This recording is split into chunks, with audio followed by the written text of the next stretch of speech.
En tant qu'homme, là, on n'a pas de mission, on chase pas quelque chose, on est tous malheureux maintenant. La première fois que je demandais de l'argent à quelqu'un, ça n'était jamais arrivé. Mes parents m'avaient jamais prêté d'argent non plus à ce moment-là. Personne m'avait aidé financièrement. J'ai été voir mon grand-père chez lui. C'était la seule personne qui y croyait un peu. Il y a des choses que tu choisis, il y a des choses que tu subis. Mais si tu es juste en mode subir, asti que ça va être lourd ta vie. Ouais. La seule solution, c'est la responsabilisation de soi. C'est toi de te responsabiliser et faire OK, qu'est-ce que je peux faire maintenant? Puis là, je l'écoutais, j'ai fait comme pas de trouble, j'ai fermé le garage, j'ai dit moi c'est terminé tabarnak. Mes projets, je vais les exploser. L'argent, je vais en faire en esti. Puis si mon grand-père me voit de là-haut, un jour, il va faire comme Chris, l'avais-tu à être millionnaire avant 28 ans? Un calice, tu l'as fait, puis je suis fier de toi. T'sais. Aujourd'hui, qu'est-ce que je me dirais à moi? Pas à aucun autre jeune. Là. Ce que je dirais à Charles Côté, là, c'est t'aurais dû lâcher avant.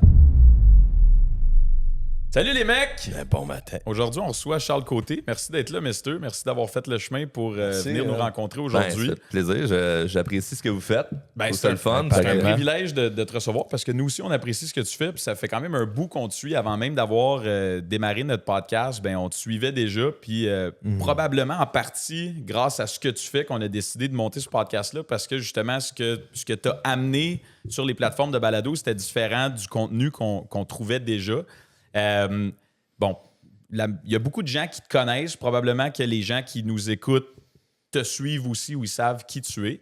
Fait qu'on n'a pas besoin d'une introduction à pu finir. Là, on va garder ça simple. S'ils veulent en savoir plus, ils iront en chercher. Ils écouteront l'épisode 25, drôlement inspirant podcast. Exactement. Le résumé est là. Exactement.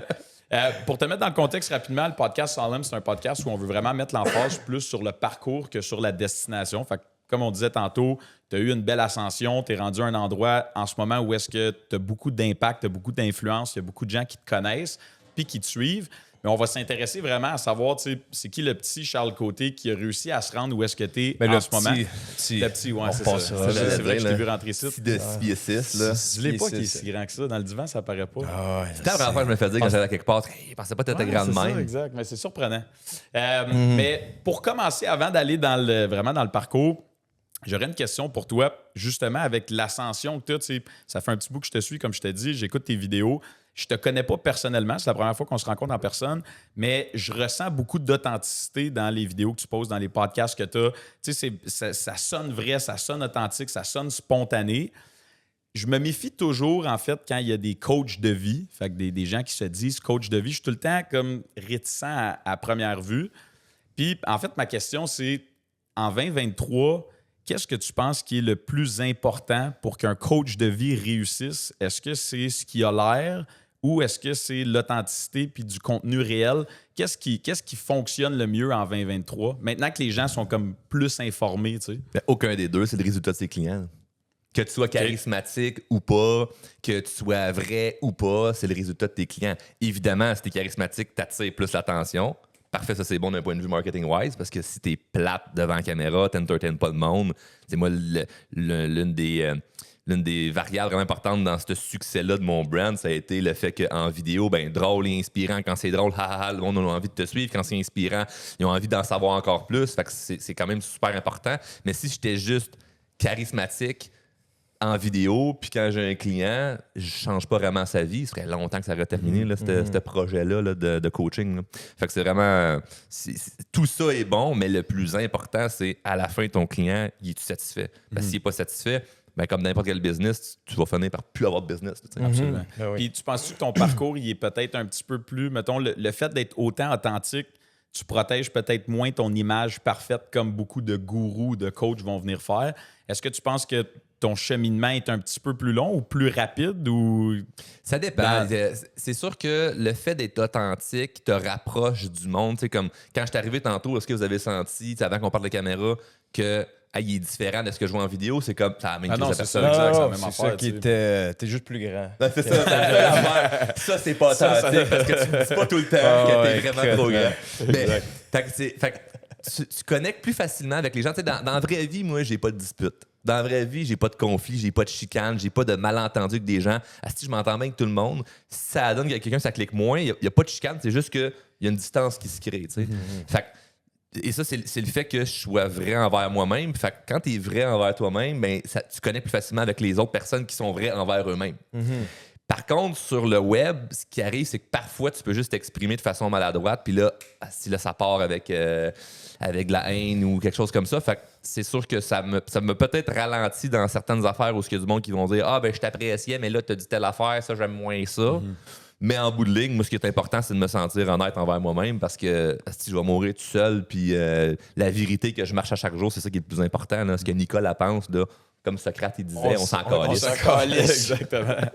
Puis est-ce que c'est de même depuis le début, mettons, quand tu as commencé, étais-tu aussi à l'aise d'être toi-même ou est-ce que tu avais l'espèce de sentiment qu'il fallait que tu paraisses différemment ou que tu sois quelqu'un d'autre que... J'étais à l'aise d'être moi-même, mais je m'arrangeais d'être le meilleur par rapport à ce que je voulais mettre de l'avant. C'est-à-dire, mettons, je faisais une vidéo, au lieu de le faire comme un one take, OK, je fais une vidéo où je parle d'un sujet, j'allais répéter 200 fois. Là. C'était comme, je faisais la vidéo, puis quand je dis 200 fois, c'est pas un chiffre comme ça. Vraiment, je calculais quand j'effaçais, mettons, dans ton iPhone, tu effaces toutes les vidéos, puis c'était marqué comme 197. Je fais 197 takes. Je partais, chaque dimanche, j'allais faire une vidéo. Mettons, là, on parle de ça en 2017, 2018, 2019.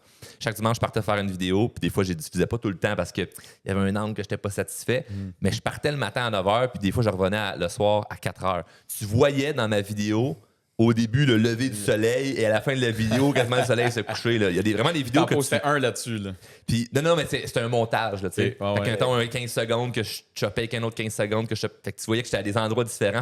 Mais le message était tellement bien livré parce que c'était très bien nuancé que là, il n'y avait pas d'ambiguïté ou je recevais des mauvais commentaires parce que c'était trop bien nuancé. Puis souvent, ce que je faisais avant, c'est que je réfléchissais à quand la personne va écouter ça, c'est quoi l'excuse qu'elle va me dire de ouais, mais t'as pas pensé à ou si. Fait que dans mes vidéos, je disais, là, je sais, il y en a qui vont me dire, puis là, je le disais. Fait que je pétais les excuses. Fait que là, c'était vraiment bon. Puis aujourd'hui, c'est juste que je prends moins le temps de faire ça parce que je trouve ça juste plus pratique de filmer un podcast pendant 1 heure, aller faire une conférence, prendre 2-3 extraits, mettre ça sur les médias sociaux. Puis c'est juste plus efficace. Puis en même temps, je comprends aussi qu'aujourd'hui, il y a du monde vraiment fragile, que peu importe ce que tu vas dire, ça va les choquer. Fait que je m'adresse pas à ces gens-là. J'avais dit de venir dans un podcast, je m'adresse pas aux gens qui sont dans des souffrances pas possibles. Souvent, on va essayer de comparer, tu parlais de coach de vie. Ouais, mais là, tu vas-tu pouvoir aider quelqu'un qui... Je suis pas là pour aider tout le monde. Là. Moi, j'ai une clientèle cible que je m'arrange pour vraiment aider eux autres. Puis si en dehors de ça, je leur souhaite du bonheur, mais c'est pas mon rôle de les aider. J'ai pas choisi ça anyway. C'est comme si, vu que je suis dans l'industrie du bien-être, il faut que je sois là pour tout le monde. Puis il y en a d'autres qui vont dire, mais tu pourras pas aider ces personnes-là. Je veux pas les aider! J'ai une entreprise qui aide un type de clientèle qui a ça. Puis si tu rentres là-dedans, mais let's go, on va changer ta vie. Si t'es pas là-dedans, je te souhaite du bonheur, mais ce sera pas moi qui va t'élever vers le haut. Là, ça ressemble à quoi ton audience cible? C'est entre 18 et 60 ans, fait que déjà là, c'est large. Ça couvre une bonne partie de la population, parfait. Mais tu sais, notre clientèle, souvent, c'est des gens qui, mettons, parce que j'ai une portion de gens que j'aide qui sont des entrepreneurs, ça c'est une chose, et j'ai une portion de gens que j'aide qui sont des gens qui veulent juste se développer personnellement, c'est pas au niveau de leur business, c'est vraiment perso. Dans le côté perso, c'est souvent des gens qui ont déjà fait un certain cheminement personnel, c'est-à-dire ils partent pas de nulle part, ils ont déjà accompli certains objectifs dans leur vie, puis il est arrivé soit un moment marquant que là, ils se reconnaissent plus ou ils savent plus par où aller. Je donne un exemple, mettons, le bonhomme, il est mécanicien, il a jamais vraiment fait de croissance personnelle, puis là, bang, il se fait sacrer là par sa femme. Là, c'est comme il a frappé un mur. Là, il a vu une de mes vidéos, il a commencé à écouter mon podcast, il aime le fait que, justement, c'est vrai, c'est authentique. De temps en temps, là, lui, il connecte pas là, avec... Marie-Âme qui dit « Mets la main sur ton cœur », puis « Namasté ». Lui, c'est très bon, là, mais lui, il connecte pas avec ça. Fait que là, il me voit aller, puis c'est comme, ce gars-là va peut-être pouvoir m'aider. Fait que là, sa vie allait déjà quand même bien, mais il est arrivé un événement où là, il a besoin de quelqu'un pour être plus stratégique par rapport à ses prochains moves dans sa vie pour se réaligner. Fait qu'il y a de ça, il y a le jeune de 20 ans qui est full d'ambition, mais garoché partout dans sa tête. Il n'y a pas une idée qui va toffer pendant 6 mois. C'est comme, il y a 50 projets en même temps. Lui, il faut qu'il soit plus réaligné. Il y en a tellement. Des femmes qui manquent de confiance en elles, des femmes qui sont dans un processus de changement complètement de leur vie, de leur carrière, de maman, puis qui ne se reconnaissent plus. Donc, on aide des gens dans plusieurs sphères. Puis ce qui est le fun, c'est que j'ai bâti une équipe qui peuvent aider des gens dans des sphères que moi, je suis moins, c'est moi ma force. Okay. Fait on peut aller... Tu t'entoures de monde bien. Ils sont complémentaires au final. Exact. Parce que quand tu parlais tantôt coach de vie, ce qui est touché là-dedans, c'est que tu peux pas coacher tout le monde. Parce que, oui, il y a l'expérience de vie, mais il y a aussi mettons, en quoi tu as étudié. Moi, je vais jamais prétendre être capable d'aider quelqu'un qui a vécu quelque chose que moi, je n'ai jamais vécu ou j'ai jamais aidé quelqu'un d'autre à... Tu peux pas relate. Je peux pas relate avec ça, tu sais. OK. Donc, c'est pour ça que je fais attention à ça. Puis tu dis de façon très assumée, ça fait plusieurs fois que tu le répètes, que je vais changer ta vie. Fait que c'est très assumé quand tu le dis. Ton processus, quand tu prends quelqu'un sous ton aile, puis tu dis je vais changer ta vie, ce statement-là, il est quand même grand. Les expectations doivent être quand même élevées de ce client-là qui vient. Fait que c'est quoi ton accompagnement? Tu le prends-tu sur une longue période? C'est-tu des vidéos que tu envoies? C'est-tu des conversations? C'est quoi ton processus? Ça dépend. J'ai plusieurs formats d'accompagnement. Puis, tu sais, le statement, ça va changer ta vie. On s'entend que c'est pas en 2 semaines ou même 1 an que tu peux changer ta vie. Ça peut être ça ou vraiment plus long. C'est-à-dire que il n'y a pas une attente de OK, ben je vais écouter ce gars-là puis ça va pouvoir m'aider. Ouais. Non, c'est probablement qu'il y a bien des affaires que je vais te dire qu'au fond de toi, tu le sais déjà, c'est une que tu le fais pas. Mais on va pouvoir le faire ensemble. Puis c'est pas mal plus sécurisant pour quelqu'un d'avoir une personne en qui tu sais qu'il va pouvoir te soutenir que si tu garoches tout seul. Je vais te donner un exemple que si tu vas aller faire un saut en parachute, là. Avez-vous déjà sauté en parachute, les gars? Non. Non? Bon. Mais mettons qu'il faut aller faire un saut en parachute, là. J'aimerais ça. Puis, je te donne un cours. Pendant 6 mois, là, je te montre tout ce qu'il faut savoir sur le saut en parachute, mais il faut que tu sautes tout seul.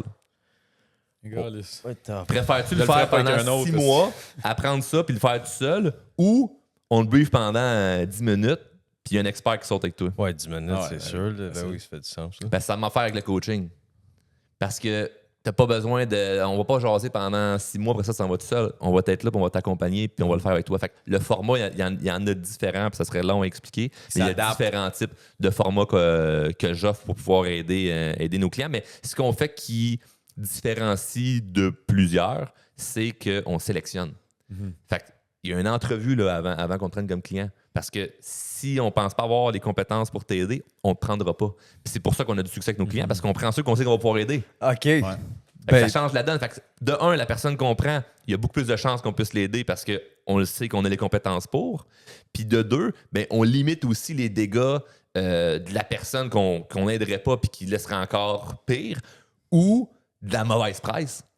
T'imagines, il y a 150 personnes en ce moment là, au Québec là, qui se font aller à la gueule de « j'ai payé le gars de Drôlement Inspirant parce qu'il m'a dit qu'elle allait changer ma vie puis ça n'a pas fonctionné ». Ça arrive pas, ça. Là. Souvent, les gens, mettons, qui n'ont pas eu de succès avec nos programmes, c'est « ben, c'était bon, je le sais, mais c'est moi qui n'ai pas mis l'effort ». Fait que ça leur appartient. C'est très, très rare que ça va se retourner contre nous. Là, puis qu'est-ce qui qualifierait justement un client qui est non éligible à coacher avec toi? C'est une excellente question. Quelqu'un qui ne serait pas éligible, c'est peut-être différentes variables. Mettons, je pense à quelqu'un qui a des grandes souffrances psychologiques. OK. Donc, quelqu'un qui serait plus apte à aller voir un psychiatre ou un psychologue. Quelqu'un qui a été diagnostiqué de quelque chose que... Ben c'est ça prend un professionnel de la santé pour aller traiter ça, santé mentale. Ce qui est dommage là-dedans, c'est qu'aujourd'hui, on étiquette beaucoup rapidement avec un comme santé mentale, dépression. C'est ça. Fait que là, ça devient. On a des clients qui ont fait regarde, moi j'ai été voir mon docteur, j'ai été voir un psychologue, ils m'ont dit que je suis en dépression, mais ça fait 2 ans que je prends des pilules, puis ma vie va pas mieux. Fait que là, je t'ai écœuré, je vais faire quelque chose. OK, ben parfait, on va pouvoir t'aider, mais je te dirai pas d'arrêter tes médicaments, je te dirai pas que t'es plus en dépression, que tu l'as encore. On parlera même pas de ça. On va laisser ça comme de côté, là, l'affaire de la dépression. Puis on va travailler sur des affaires comme si, mettons, tu l'étais pas, puis on verra comment ça va après. Puis souvent, après, ça m'arrive plein de fois. J'ai retourné voir mon médecin, il m'a arrêté la médication. Puis il y a même des médecins qui nous ont référés. Là. Wow, ils le diront pas publiquement, là, mais il y a des psychologues, il y a des médecins qui nous ont référés à... En fait, ils ont dit à leurs clients, écoute, je sais pas ce que ça peut faire, mais j'ai écouté ce gars-là. J'ai des patients qui l'ont écouté, puis ça leur a fait du bien. Fait essaye-les. Commence par ces podcasts, va voir après s'il y a quelque chose pour faire pour t'aider. Parce que dans certains ordres professionnels, il y a des affaires que tu n'as pas le droit de dire non plus. Puis peut-être que c'est correct. Je peux pas avancer là-dessus. Mais ce qui est dommage, c'est que certaines personnes, des fois, ils ont juste besoin d'un cheminement différent. Ils ont besoin d'une aide différente. Puis je pense que quand tu te fais aider par quelqu'un de professionnel, un vrai expert qui peut vraiment t'amener au prochain niveau, mais qu'en même temps, tu as l'impression qu'il te parle comme si tu étais son ami parce que il y a une confiance qui se crée, mais c'est super puissant, ça. Parce que ton thérapeute qui fait juste écouter parler, peut-être que c'est bon. Mais si je verrais mal les gars s'asseoir puis compter tous les problèmes puis qu'à la fin on fasse prends du temps pour toi, ça va aller mieux. Ça va faire comme je veux Non, c'est pas ça que je voulais. une solution, Chris. Ah ouais, c'est ça. Fait que souvent nos clients, ils ont passé par là. T'sais, ils l'ont eu, là, leur étiquette là, de c'est ça, toi, c'est parce que t'as ci, toi, c'est parce que t'as ça. Puis ils sont écœurés parce qu'il n'y a rien qui a bougé. Puis ils viennent nous voir, puis on fait bouger les choses. Wow. Je pense que, corrige-moi si je me trompe, mais je pense que c'est toi que j'avais déjà entendu dire dans un podcast. Tu décides si tu es heureux ou tu décides de ton bonheur. J'ai l'impression que souvent, les gens, quand ça va pas en bout de ligne, ça te tente pas de mieux aller nécessairement. Il y a un point où est-ce que quand tu auto-sabotage puis tu descends plus loin, ben là, des fois, tu vas tendre une dernière perche, mais j'ai l'impression que ça te tente pas nécessairement de mieux aller. Fait que c'est quoi l'espèce de déclic ou le moment qu'il faut que tu reconnaisses pour venir justement voir un gars comme toi qui va être capable d'accompagner ces gens-là? Il faut que les gens veulent de se mettre en action. Fait que, une des premières questions qu'on pose, c'est t'es-tu tanné? Oui, mais tu veux-tu vraiment faire quelque chose pour changer? Parce qu'il n'y a absolument rien que je peux faire moi, pour t'aider si tu ne mets pas les efforts. Là. Puis moi, je me naillerai pas avec toi. Là. Ah ouais. Je vais pas essayer de te sauver et me nailler en même temps. Là. Fait que faut que tu sois prêt à mettre les efforts et que tu fasses quelque chose pour Tu ta as une liste situation. d'attente. Qu'est-ce que tu veux dire? Tu as une liste d'attente envers eux. Absolument. Ah ouais. Mais c'est eux qui changent leur vie. Ah ouais, c'est pas c'est moi. ça. Moi, je suis le petit Spark, je suis l'accompagnant, je suis la personne qui va pouvoir t'écouter, puis te soutenir, puis te donner des astuces, des solutions. Mais c'est pas moi qui va le faire. Fait que, une fois que tu réalises, là, puis coaching ou pas, là, mais une fois que tu réalises dans la vie qu'il n'y a personne qui va t'aider, asti que ça devient plus simple. Là. Ouais. Parce que tu n'es pas en attente d'une source externe. Il y a quelque chose qui va se passer qui va m'amener. Fait que la personne qui dit moi, je suis malheureuse, puis quand j'entends quelqu'un dire le bonheur, c'est un choix, ça me fait chier. Mais ça te fait chier pourquoi? Parce que tu le sais que c'est vrai. Puis si tu décides d'être en crise, c'est un choix. Là. Ça nous est tous déjà arrivé de passer une mauvaise journée, puis tu as l'opportunité de changer ton attitude, puis tu le fais Tu pas. le fais pas. Ben non. Aujourd'hui, je décide de rester ouais. en crise. Et ça m'arrive. Fait que je suis pas, ouais. je suis pas Ah vieux. ouais. Là. Ça m'arrive d'être fâché, il m'a dit, m'a resté fâché. Mais c'est une décision. Fait au moins quand tu le sais, ça, là, que c'est une décision, t'arrêtes de t'inventer et de te faire une dissonance cognitive de non, mais si t'attends que quelque chose externe change pour que toi tu changes, t'es une victime de la vie, man. T'es vraiment une victime, là. Parce que tu sais pas ce qui va arriver, là. Il peut arriver tellement d'affaires à l'extérieur là, de ta vie ou il y a des choses que tu choisis, il y a des choses que tu subis. Mais si t'es juste en mode subir, asti que ça va être lourd ta vie. ouais. Là. Jouer Soit la que tu joues le jeu victime au lieu de jouer la game. Hey, puis on en voit en ce moment, là, c'est pire que pire en ce moment. Là.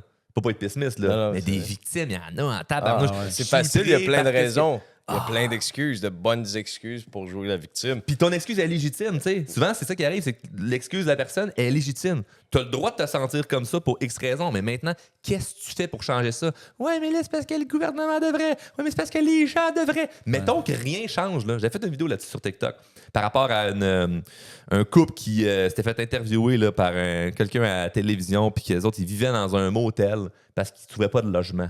C'est très sans crise de vivre dans un motel avec tes enfants parce que tu trouves pas de logement. Puis là, ce que j'expliquais, c'est, puis j'ai eu beaucoup de critiques négatives par rapport à ça, évidemment, parce que je m'adresse à des victimes. Mais ce que je disais, c'est, est-ce que tout le monde devrait être capable de se loger? Oui.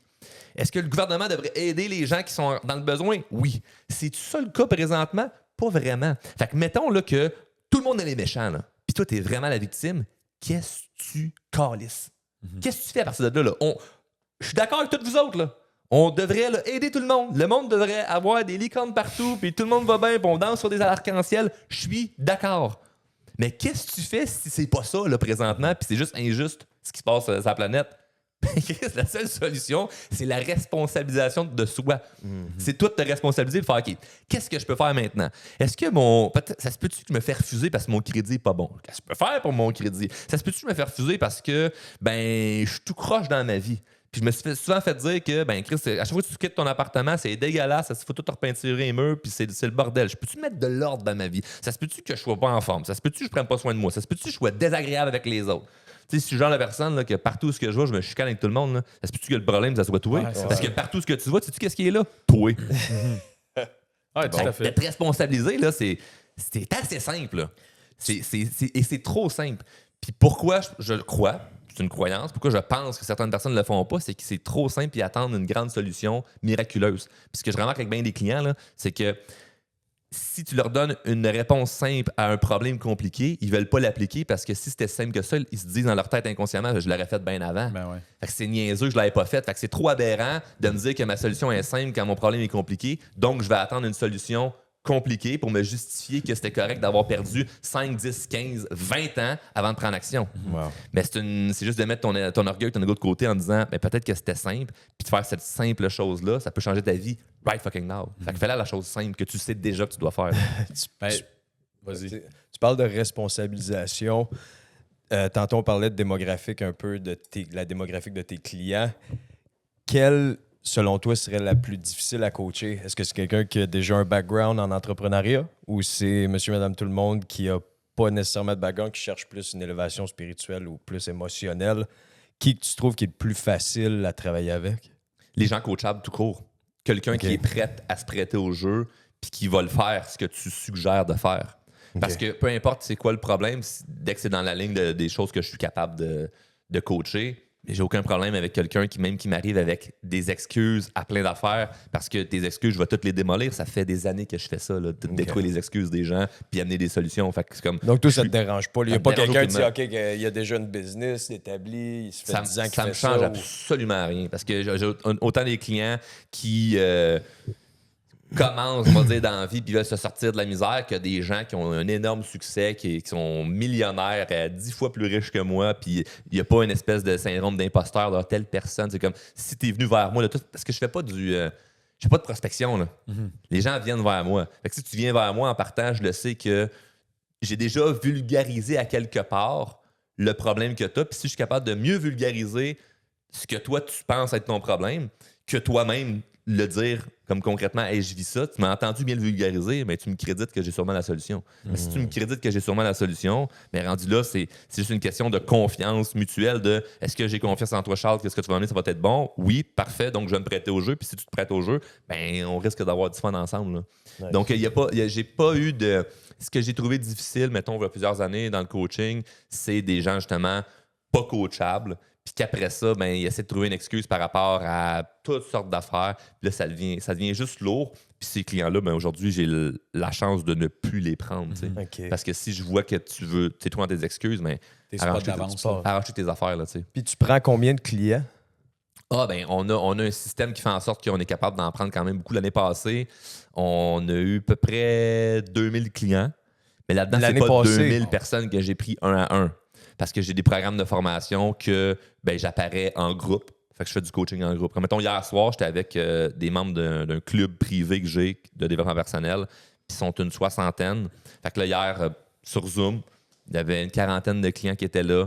Puis ils m'avaient tous envoyé des questions à l'avance. Puis là, ils sont là. Puis là, c'est en mode Q&A. Fait que j'ai leurs questions à l'avance. Fait que je suis déjà prêt avec des solutions. Puis eux sont là. Puis là, on balance là-dessus. Là. Fait que ça va être un 15 minutes avec toi. Boum, boum, boum, boum, boum. Parfait, OK, on sait ce qu'on s'en va. Suivant. Puis là, je fais ça pendant 2 heures de temps.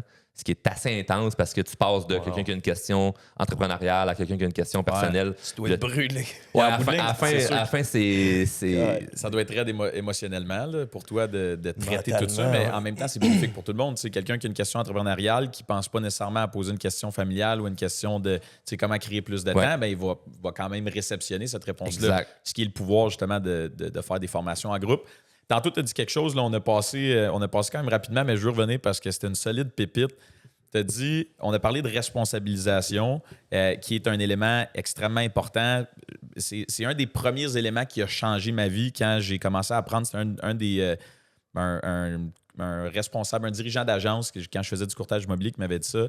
Take 100% responsibility for everything you do. Tu sais, 100% de ce que tu fais, prends la responsabilité. Je veux pas que tu dises peut-être un ou peut-être l'autre. Si tu élimines tout, là, comme tu disais tantôt, prends 100% de responsabilité. Puis tantôt, tu as mentionné que c'était une solution trop simple pour les problèmes trop compliqués des gens. Fait qu'ils ne veulent pas appliquer une solution simple parce qu'ils se disent si mon problème est si compliqué, je ne suis pas pour mettre une solution simple et que ce soit réglé facilement. Je trouve que c'est immense comme réflexion parce que justement, c'est probablement cette réflexion-là qui freine autant de gens à appliquer ce conseil-là qui est un life-changing advice. Là. C'est une chose que tu décides de commit to, prendre 100% de responsabilité, ça change ta vie. Puis encore une fois, quand tu la pousses plus loin dans le détail, puis peut-être que tu peux le répéter comment que tu l'as expliqué parce que c'était vraiment clair, mais je trouve ça extrêmement puissant là, de la Merci. façon que tu l'as expliqué. Mais en fait, je vais pousser la réflexion une coche plus loin que peut-être certaines personnes vont détester, mais c'est de l'arrogance par rapport à ces gens-là. Ils sont extrêmement arrogants au final. Puis quand moi je dis ça avec beaucoup de tact puis d'intensité, les gens vont voir comme que c'est arrogant ce gars-là à parler de cette façon-là. Selon moi, comment je me sens, c'est comme non. Moi, je suis pas arrogant du tout parce que moi, si j'ai un problème puis la solution est potentiellement simple, je mets mon oreille de côté puis je l'applique. Fait que ça fait que j'ai beaucoup d'humilité envers toute cette situation-là puis envers moi-même. Mais toi, tu le sais que tu pourrais prendre la solution puis tu fais comme non, ça ne pourra pas s'appliquer à moi. Oh, ça ne pourra pas s'appliquer à toi. Fait que t'es si spécial que ça, toi, Nancy. Ouais. C'est pas si spécial que ça, là. Le problème que tu vis en ce moment, il y a beaucoup de monde qui l'ont déjà vécu. Puis dans cette gang-là qui l'ont déjà vécu, s'il y en a une couple là, qui ont trouvé une solution, qui s'en sont sortis, là, mais c'est quoi les solutions qu'ils ont pris pour s'en sortir? Puis s'il y en a une là-dedans, là, juste une affaire que tu sais que tu pourrais commencer à faire, commence à le faire. Bâtis tranquillement, pas vite, un momentum. Mais je pense pas que les gens sont méchants, je pense que les gens sont maladroits, ils se freinent pour un paquet de croyances. Puis le but là, dans ta croissance personnelle, là, c'est juste de commencer à créer du momentum. Parce que de toute façon, là, il va y avoir des up and down là-dedans. Là. Où moi, il y a des journées, je me sens super, des journées, ça va un peu moins bien, puis des fois, il n'y a aucune raison. Ouais. Le réveil, c'est juste, on dirait que j'ai dormi avec la tête dans mon cul. Ouais. Je ne sais pas pourquoi. Mais c'est ma responsabilité de faire quelque chose de ma journée pour me sentir heureux, me sentir accompli, me sentir. Puis c'est un sentiment. Fait que c'est weird parce que c'est comme. On invente ça, là. C'est vraiment pour me sentir bien. C'est comme. Je peux pas être bien tout le temps, là. Non, c'est. Je me sens bien en ce moment. Pourquoi? Parce que j'ai fait quelque chose de productif pour mon avenir. J'ai fait quelque chose qui me rendu heureux maintenant. J'ai vu des amis, j'ai sorti à tel endroit, j'ai fait tel truc. Donc, cette portion de gens-là qui sont constamment dans des excuses de « Ouais, mais c'est parce que c'est compliqué pour moi. » Non, c'est pas si compliqué que ça. C'est l'histoire que tu te racontes.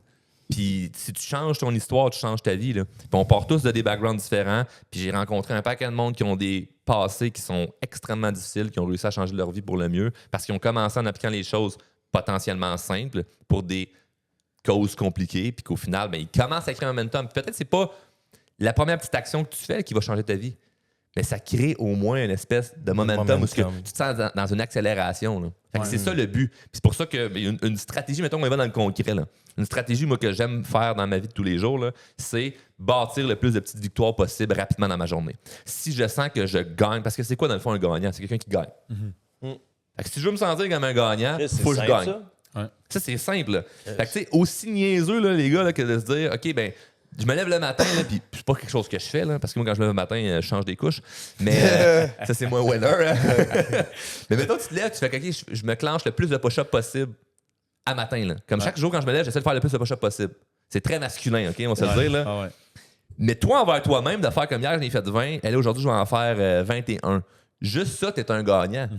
Fait que moi, mettons, à chaque jour, ben, je m'en vais au gym, j'ai gagné. Il y a quelque chose qui traîne dans mon char, je l'ai ramassé, c'est plus propre, j'ai gagné. Toutes les petites affaires niaiseuses que je peux faire autour de ma vie qui fait en sorte que je me sens comme un gagnant, c'est juste un petit sentiment. Là. C'est un petit feeling, mais qui fait qu'après ça, quand t'arrives, mettons, là, je me pointe ici, première fois qu'on se rencontre, puis je rentre dans la place, je suis jamais venu ici, c'est un environnement différent, il y a des caméras, on s'entend que pour le commun des mortels, c'est très intimidant comme environnement. Quand tu vas te faire interviewer, il faut te jaser, des boys que tu as vus sur Internet, mais que tu connais pas encore, il y a les caméras, si je dis quelque chose qui va pas bien, tu es dans une maison que tu n'as jamais été, tu as pris un chemin que tu n'as jamais pris en char. C'est tous des éléments de nouveauté qui font en sorte que tu peux te sentir insécure, ce qui est 100% normal. Mais moi, hier, là, j'ai passé ma journée à gagner. Puis un matin, j'ai passé mon avant-midi à gagner. Fait que je me sens comment? Je me sens comme un gagnant. Fait que c'est partout ce que j'arrive. J'ai le chest bombé puis je me sens confiant. Parce que si je fais ça, juste ça, gagner. Mais quand il arrive une épreuve ou une embûche, ça fait partie de la vie. Ouais. Je ne suis pas la victoire comme je ne suis pas cette défaite-là. C'est juste que si je cumule plus de victoires que de défaites, je me sens comme un gagnant. C'est niaiseux au bout. C'est tellement simple. Puis c'est un sentiment que tu bâtis. Puis après ça, ce que ça fait, c'est que tu gagnes pour de vrai dans des choses plus importantes. Parce que si partout ce que tu vas, ben là, tu te présentes bien, tu es assumé parce que tu te sens comme un gagnant, qu'est-ce que tu as comme opportunité? Ben, les opportunités qui sont payantes, tu as des relations qui sont payantes. Puis quand je dis payant, c'est autant sur le point spirituel que monétaire, que peu importe. Donc, c'est un petit truc, moi, que je m'amuse à faire qui est effectivement simple. C'est comme si je me sens pas bien aujourd'hui, qu'est-ce que je peux faire live pour sentir que je gagne? Là? Je pense que c'est le fait d'identifier ces petites victoires-là, justement, parce qu'il y a un paquet de monde qui vont focuser tellement sur, tu sais, tu vas avoir 100 bons commentaires, puis t'en as un qui est à chier, puis le monde va s'arrêter à ça, puis tu oublies complètement les petites victoires, puis tu penses vraiment que ta vie, c'est un ratio pas mal plus négatif que positif. Puis il y en a un paquet qui vont vivre dans ce petit cocon-là, qui vont passer une vie misérable, parce qu'ils se rendent pas compte de combien de victoires qu'ils peuvent accomplir d'une journée. Mettons, la portion commentaire, là, c'est tout à fait vrai. Mettons, pour quelqu'un comme moi qui est exposé publiquement, si je me lève le matin et je fais juste aller voir les commentaires négatifs que j'ai reçus, c'est extrêmement lourd, ça part mal ma journée. Puis ça m'est déjà arrivé d'être dans des genres de controverses où il y a des articles à potin sort, je reçois plein de mauvais commentaires, puis là, de me sentir vraiment comme de la merde parce que tout ce que je reçois, c'est du négatif. Puis là, l'année passée, ça m'était arrivé où c'était le bordel. Okay? Je recevais plein de messages de haine. Puis là, j'étais comme, ça n'a pas de bon sens. Moi, je suis là à aider le monde. Tu te fais envoyer promener. Puis là, je me fais envoyer promener. Sauf que là, ce soir, il y a une game au Centre Bell. Je vais voir les Canadiens. Puis tout ce que je fais quand que je marche au Centre Bell, c'est croiser du monde qui me salue, qui me remercie. Non, mais complètement le contraire. Sur le web, c'était de la méchanceté. Mais crème au restaurant, excuse-moi, je juste prendre une photo. C'est comme, ben oui, let's go, un selfie. L'autre, hey, good job ce que tu fais, j'adore ça. Les astrales, la personne à côté, hey, c'est vraiment bon, écoutez ton podcast, l'épisode 53, j'ai aimé ça. C'est de relativiser tout ça. Puis ça te fait tout oublier. Oui. Ça m'est jamais arrivé quelqu'un dans la vraie vie qui vient me voir puis qui m'envoie promener par rapport à qui je suis sur le web. Ça, c'est parce que tout le monde est plus fort derrière un écran d'ordi. Mais je les vois pas, ces gens-là. C'est ça, des fois, je me demande vraiment s'ils existent parce que je les vois pas. Tout ce que je vois, c'est soit des gens qui me connaissent pas ou des gens qui me reconnaissent positivement. Je les vois pas les autres. C'est vraiment juste dans un écran puis c'est weird d'attribuer une importance à ça quand c'est pas réel. Là, exact. Wow. Puis, tu as une quote, en fait, je pense que ta quote ressemble un petit peu à ce que je vais dire. Justement, le même coach qui me disait de prendre 100% de responsabilité, lui, il me disait en follow-up, il disait « Do what is right, not what you feel like ». Fait un petit peu dans le sens de qu'est-ce que tu expliquais en ce moment. Je sais pas c'est quoi ta quote, me semble, tu dis quelque chose qui va un petit peu dans ce sens-là, là, de faire ce que tu dois faire. Ou, fais ce que tu sais que tu dois faire. Bon, voilà. C'est ça que je répète depuis des années. Tu dois faire, exactement. C'est-à-dire de prendre action, tu sais, do what is right, not what you feel like. Fait que c'est pas ben ça me tente pas de le faire, tu sais, comme tu disais tantôt, aussi simple que ramasser ton char. Ben, quand tu l'as fait, puis tu te sens bien, c'est une petite victoire, mais il faut que tu cumules ceux-là, mais il faut que tu fasses le commitment. Do what is right now what you feel like. Si tu prends une douche froide le matin, mais fais ton commitment, fais-le à chaque matin, tu sais que c'est bon pour toi, même si ça te tente pas, tu sais, fais-le. Exact. Je pense que ça va un petit peu en relation avec de prendre responsabilité. Tu prends les actions en prenant ta responsabilité pour être sûr de changer ta vie. Tu sais. Exact. Puis, ce qui est le fun là-dedans, c'est de changer la perspective de pourquoi tu le fais. Parce que si tu me dis, Charles, ton bureau est en bordel, la paperasse partout, puis ton char il est dégueulasse parce que tu t'es promené, tu as eu bien des rendez-vous, puis tu as accumulé là, des cafés, puis tout ça, puis des boîtes de Kleenex qui traînent. Là. Si tu me dis, Charles, ramasse tes affaires parce qu'il faut que ça soit propre, calisse un peu, là, tu comprends? Mais si je me dis, je vais ramasser pour le sentiment après d'être dans un environnement propre où je me sens bien d'avoir fait la bonne chose, c'est pas pareil. Fait que je le fais pour le sentiment envers moi-même de après comment je vais me sentir. Donc, et le sentiment après est tout le temps plus fort. Moi, je suis un grand fan d'aller dans des spas, puis sauna, puis tout ça. Fait que quand je sors du sauna, là, où j'ai sué ma vie, là, parce que c'est dégueulasse, là, comment que je me sens, comme j'ai chaud. Rapide deux pieds. J'ai rapide 2 pieds. Puis là, je m'en vais dans un bain glacé. Puis là, je reste là dans le bain glacé pendant 2 minutes. Autant le sauna que le bain glacé, c'est pas tant agréable comme sentiment. Mais le feeling après, quand l'endorphine, elle te kick in. Puis là, tu t'en vas te coucher, t'es là, je me sens tellement bien. Mais il a fallu que tu vives ça pour avoir ce sentiment-là après. Le contraste. Mais c'était le contraste. Mais ce que je remarque de beaucoup de personnes, c'est qu'ils sont pas prêts à vivre ce contraste-là. T'sais. Fait que pareil, si on met ça en business, ben c'est rare que tu rencontres un entrepreneur qui a du succès puis qui fait comme moi, ça a tout le temps été facile. Souvent, ben, c'est le contraste d'avoir eu une vie, mettons, tu as eu un départ humble à où ce que tu es en ce moment qui fait que tu enjoy. Moi, ce que je disais à un de mes chums dernièrement, je dis, qu'est-ce que c'est le plus fun de faire de l'argent? C'est de te rappeler quand t'en avais pas. Ça, c'est nice. Parce que quand tu te payes quelque chose, tu fais, hey, il me semble que juste là, 7 ans, jamais je m'aurais imaginé me payer ça, ou vivre tel trip, ou gâter des chums. C'est ce feeling-là qui est le fun. Mais si j'avais pas vu, c'est le contraste qui est vraiment plaisant. Là. D'être allé all-in puis de savoir que tu te back à 100%, tu te fais confiance, puis si ça marche pas, ben encore une fois, c'est prendre 100% des responsabilités. Puis il y en a un paquet qui seront jamais prêts à mettre justement all-in parce qu'il manque justement de confiance. Mais j'ai un client dernièrement qui me dit, puis c'était dans un coaching plus business, puis il me partageait comme des inquiétudes qu'il avait sur sa réussite financière, puis il savait pas trop par où commencer, puis il dit je sais que Charles, faut que je fasse ça, blablabla, mais là, puis il me sort vraiment plein d'excuses. Fait que là, j'ai juste comme, je l'écoutais, puis je le sais qu'il y avait tout, j'avais déjà dit ben les affaires, puis là, la dernière phrase, je lui ai dit qu'il a vraiment comme déclenché. J'ai dit, ben écoute, je sais pas quoi te dire, mon chum, à part have fun being broke. J'ai dit, aie du plaisir être pauvre. Ouais. Peut-être qu'il n'y a rien à faire avec toi. Puis ça l'a saisi parce que techniquement, t'es pas censé te faire de ça par un coach. Ouais. Je serais censé faire comme non! Non, T'es ouais. capable! Je crois en toi! Merci. Je crois en toi! OK, Yago, on dit yes! Yes! C'est quoi ça? T'es comme non! Have fun being broke! C'est comme aie du plaisir à être pauvre, mon homme. Puis faites comme non, mais je veux pas être pauvre. Non, mais tu vas l'être! Parce que toutes tes excuses en ce moment, là, c'est exactement vers là que tu te diriges. Fait que moi, je peux pas, je vais pas te donner une autre solution. Puis j'y ai reparlé justement hier. Puis il m'a dit, t'en as-tu une autre phrase de même? Ça m'a allumé, J'ai là, du choqué, fun. man. Est-ce que j'ai du fun? Non, là, il s'est pris en main, là, tu sais, puis il est dans l'ascension. Fait que je peux pas dire que sa vie a encore tout changé, mais il est déjà dans le... Et là, il se sent heureux, puis j'ai vu de la vitalité en lui, j'ai vu un éveil, j'ai vu qu'il commence à bâtir un momentum, parce que juste là, il a commencé à faire des petites actions en lien avec sa vie financière, puis là, il se sent juste mieux à sentir qu'il marche ce chemin-là, tu sais. Mais voilà, fait que ça revient encore une fois à la responsabilité. Puis est-ce que ça te tente vraiment? Parce que la personne, puis je pense pas que ces gens-là vont écouter de toute façon le podcast, mais la personne qui veut rien changer dans sa vie, ben, il change rien. Ah ouais. Mais viens pas me faire chier, moi. Exact. Parce que je parle pas à toi.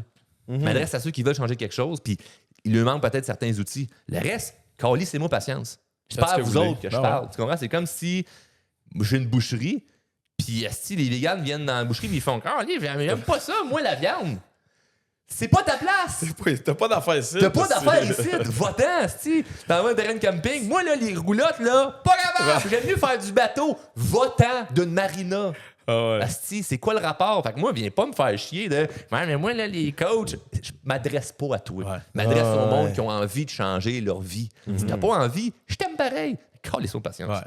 Exact. C'est simple. On aura du Bon, fun. vraiment ok, vraiment c'est- simple. c'est- Tantôt, tu parlais de justement ce qui est le plus intéressant de faire de l'argent, c'est quand tu fais une espèce de backtrack puis tu penses à quand tu n'en avais pas.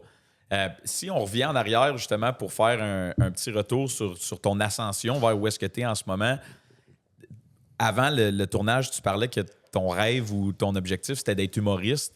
Puis d'être sur scène, maintenant, aujourd'hui, tu es coach de vie, tu as coaché plus que 2000 personnes l'année passée. C'est quand même fou.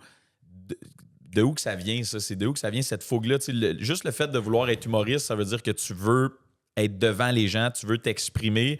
T'étais-tu un gars qui était flamboyant plus jeune? T'étais quel type de petit gars pour justement vouloir faire ça? Ben, en fait, l'histoire d'humoriste, c'est que j'ai rapidement aimé l'humour. Puis moi, jeune, j'étais quand même mature pour mon âge. Puis j'écoutais les Juste pour rire. J'écoutais les Taxi 22, les Caméra Café. J'écoutais plein de trucs comme pour adultes. Puis j'aimais ça. Bleu Nuit. Oui, c'est ça. Dans la grosse crise de télé en bas quand mes parents étaient couchés. Ouais, ça j'ai. Puis là, c'est là que j'ai dit, pas humoriste, acteur. Acteur, ouais. Mais j'aurais fait Bleu Nuit, mais commandité par Gillette. Tu comprends ce que je veux dire, là? Enlever un peu de poil, là. Ça évitait de mettre du flou. Finalement, c'était commandité évitait de par mettre du flou. Ginette. Ouais, c'est ça, exact. Qu'est-ce que c'est bon? Fait que, non, j'ai eu un moment. Quand j'ai eu humoriste, c'est pas je voulais absolument, mais c'était un spark de. Peut-être ça pourrait être le fun parce que j'aime faire rire les autres. Puis de où ça l'a parti, oui, d'écouter des émissions comiques. Mais à l'école, j'étais vraiment pas bon. OK, mais j'ai jamais terminé mon secondaire 5. Je détestais ça. J'étais profondément malheureux. Dernièrement, ma mère racontait dans un souper, il y avait un de mes amis qui était là. Elle dit Charles, là, c'était un enfant comme tellement gentil de 0 à 5 ans quand tu rentres en maternelle. Là. Elle dit il était tellement fin, tout le monde l'aimait. La journée qu'il rentrait à l'école, je reconnaissais plus mon enfant. Je le reconnaissais plus. Je suis rentré à maternelle et c'est devenu l'enfer. À maternelle, il me faisait dormir durant les siestes. C'était un petit tapis bleu. Là, tu te faisais des siestes là-dessus. La madame, là, elle me colissait dans le garde-robe avec les balais, man. Pour aller dormir? Ouais. Voyons donc. Parce que j'étais tannant, j'étais pas tenable, j'étais... Ça t'était grand comme une mop. ouais, c'est ça. Va avec les tiens. Petit Chris de morveux.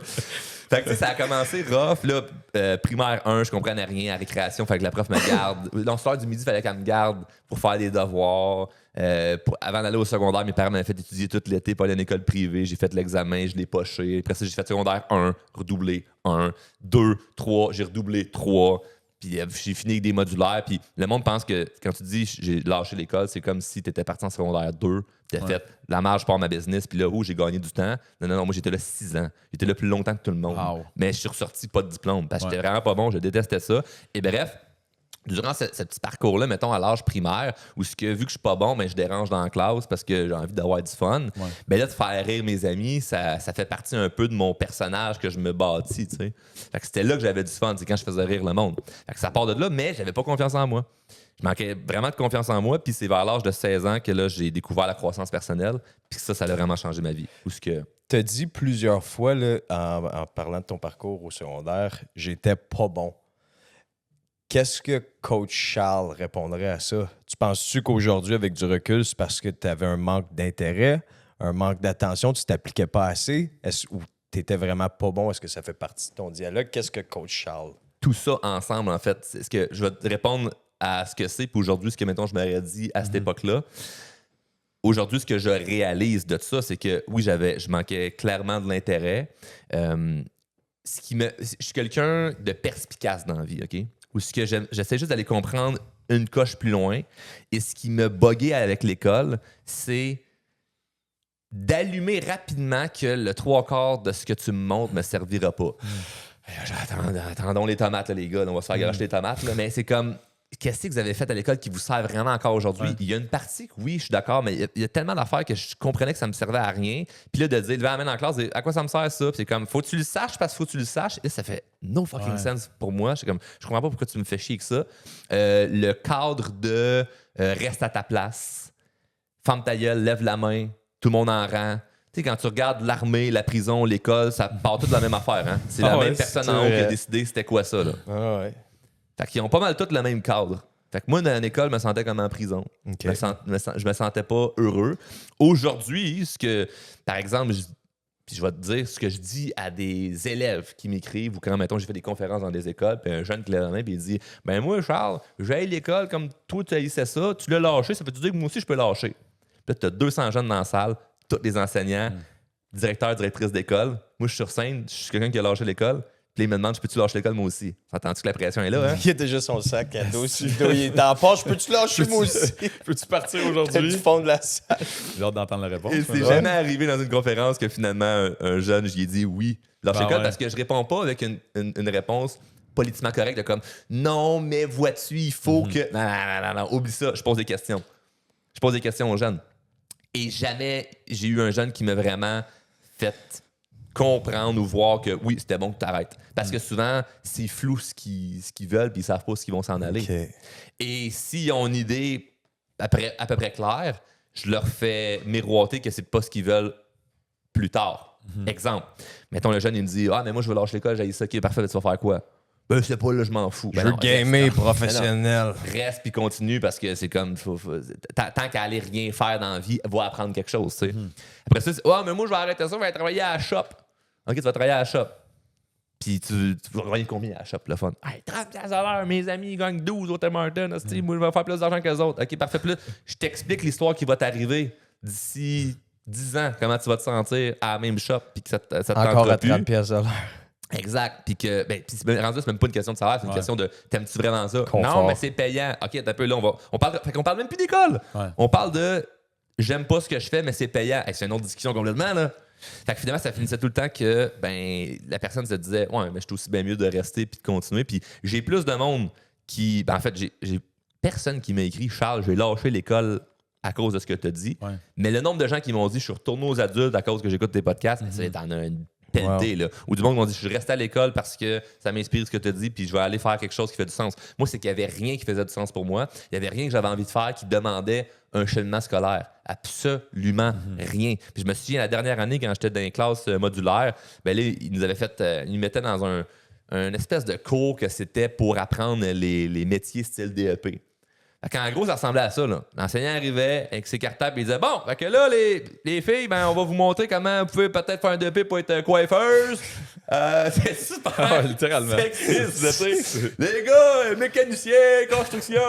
C'était tellement stéréotypé. Puis là, moi, je lève la main et je fais. Ah oui, je me souviens, à ce cours-là, il nous montrait comment passer des entrevues. Puis là, moi, je lève la main et je dis ben, moi, je peux-tu faire ce que toi, tu fais? Parce que moi, je sais que je vais avoir une business puis que je vais avoir du monde que je vais passer en entrevue. Puis là, tout le monde était parti à rythme. Puis j'ai encore le PowerPoint de cette présentation qu'il fallait que je fasse. Puis il y avait des signes de piastres partout. Il y avait des jets privés. Il y avait la face de Donald Trump. J'étais vraiment en mode comme I don't give a fuck avec tout. America! Ah, j'étais américanisé au bout.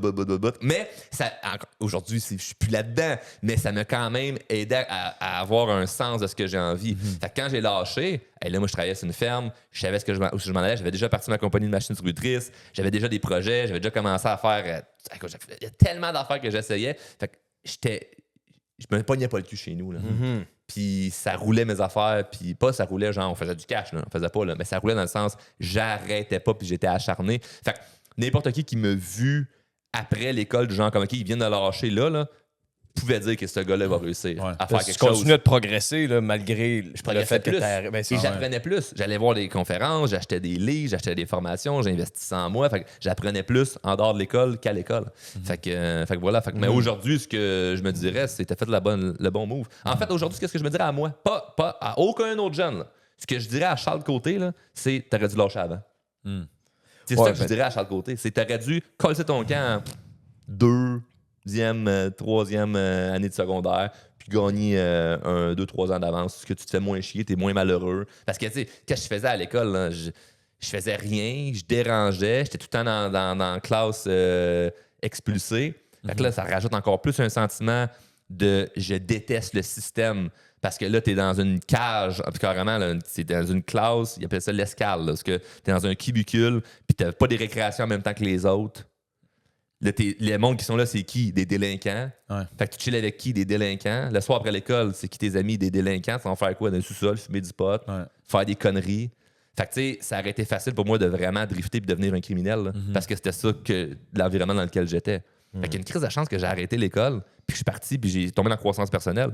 Moi, ça me fait fasciner quand les gens sont comme « Ouais, mais non, faut pas que tu prêches ça. » Hey, je prêche pas aux gens de faire ça. Je dis juste, moi, ça a été quoi mon histoire. Si tu savais où ce que j'étais, puis mettons, c'était documenté, là, tout le monde ferait comme moi, c'est peut-être mieux que tu arrêtes l'école puis tu ailles vers un chemin beaucoup plus spirituellement élevé pour toi que rester dans la marde avec les bandits qui tu traînes. Là. Dans l'école secondaire, dernièrement, j'ai fait une conférence. En fait, à mon école secondaire, parce que j'étais allé, ils m'ont demandé en conférence, ce qui était un beau...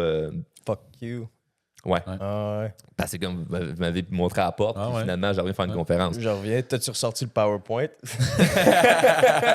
La face de Donald Trump, c'est bon, les avions. C'est bon, mais là, j'étais dans un speech sur l'environnement. Tu sais, je disais l'environnement plus fort que l'individu. Fait que tes amis qui te chill ont un impact sur toi. Puis là, je comptais des amis qui je me tenais, puis je disais, tu sais, à un moment donné, dans un sous-sol, parce qu'on fumait du pot, puis on faisait rien, on était des mardes, ben... Je demandais à mes amis, on va-tu faire autre chose à un moment donné? On va-tu comme aller faire quelque chose d'être plus productif, s'élever un peu plus? Puis là, tout le monde avait ri de moi. Puis il y en avait un qui était comme on s'en calisse, le gros. Puis là, quand j'ai dit ça, tout le monde dans la salle rit. Les élèves ont ri. Puis là, je dis, ben tu sais, aujourd'hui, il y a des gens qui sont sortis du sous-sol. Il y en a qui sont encore là. Il y en a qui sont en prison, dans ces chums-là. Puis il y en a qui sont morts. Puis le gars de on s'en calisse, le gros, mais c'est lui qui est mort. Ah, ok, ça. Hey man, silence, là, radio, t'entendais pas un son dans la salle. J'étais comme, tu sais, c'est pas des jokes, là. Puis c'est. Peut-être qu'en ce moment, tu te dis, ah non, mais tu sais, mes amis sont cool, puis on a du plaisir, mais ils étaient cool aussi, ces gars-là, quand ils étaient dans un party, puis pour impressionner une fille, ben, ils ont décidé de partir en char ça brosse, puis que pendant qu'il y en a un qui se fait une clé de poudre, ben l'autre, il regarde pas ce qui s'en va, puis bang! Face à face avec un autre char, il crève là. C'est parce qu'il faisait avec ses clés de char. Ben, c'est ça. C'est trash. Tu veux pas, là. C'est parfait. Le moment, j'avais des C'est parfait. Mais c'est ça, hein? T'es très d'envers le drôle inspirant, toi. C'est inspirant de m'amener Tatlar. Chris défait pareil, hein? Il a été un char. C'est fait une clé. Le volant barré. Faut continuer. Le volant était barré. Chris innocent. Si que c'est bon. Ah, mais moi, l'humour noir, hein, j'adore ça. J'adore ça. Mais ça a ressaisi. C'est ça. Ça a ressaisi à Imagine Pierre. dire ça dans l'école. Tout le monde confus, là. Tout le monde. Tu sais pas c'est quoi la poudre, les gars, là. Mais pas en conduisant. Mettez-vous sur le côté, c'est hasard, puis là, sortez-les votre baguette, là. C'est con. Oh, man. Fait que En là, tout cas, c'était bon jusque-là. Ben oui, non, c'est c'est parfait, c'est la bonne conclusion. Tout ça pour en revenir justement au cadre scolaire. Je veux pas m'éterniser là-dessus non plus parce que je sais que tu en as déjà parlé puis ça a fait pas mal de brouhaha puis il y en a qui sont d'accord, il y en a qui sont moins d'accord. Mais maintenant, tu as des enfants. Un enfant? Deux enfants? Deux enfants. J'ai des enfants moi aussi. Mon plus vieux commence la maternelle très prochainement. moi aussi. Puis il est allé... Nice. ouais, toi avec, bientôt. Puis Bientôt? Fait que vous avez hâte. De quoi? Tu dis bientôt?